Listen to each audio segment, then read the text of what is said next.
அஸ்ஸலாமு அலைக்கும் ஃப்ரெண்ட்ஸ். வீட்டில் இருக்கிற பொருள்கள் வச்சியே அரிசி ரொட்டி செய்கிறது எப்படின்னு நம்ம பார்க்கலாம். அரிசி மாவு 1/2 கிலோ, கொஞ்சம் உப்பு சேர்த்துக்கோங்க. ஒரு முட்டைக்கு 2 முட்டை சேர்க்குவோன்னு நினைக்க வேணாம், ஒரு முட்டை போதும்.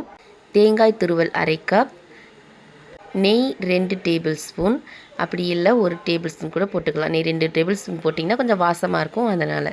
ஏலக்காய் தூள் சேர்த்துக்கோங்க. 150 கிராம் சர்க்கரை இல்லைன்னா வெல்லம், அப்படியும் இல்லைன்னா சீனி. சர்க்கரை வெல்லமாக இருந்தால் நீங்கள் கொதிக்க வச்சு வடிகட்டி எடுத்து வச்சுக்கோங்க. லைட்டாக மண் இருக்குள்ள, அதனால தான். இதை நல்லா இப்போ மிக்ஸ் பண்ணி விட்டுட்டு அதுக்கப்புறமா சர்க்கரை பாவை ஊற்றி நல்லா கலந்து சப்பாத்தி மாவு பதத்துக்கு பிசைஞ்சுக்கோங்க. விரிசல் இல்லாமல் அழகாக ரவுண்ட் ஷேப்பில் தட்டி எடுத்துக்கோங்க. உங்களுக்கு 5-6 ரொட்டி கிடைக்கும்.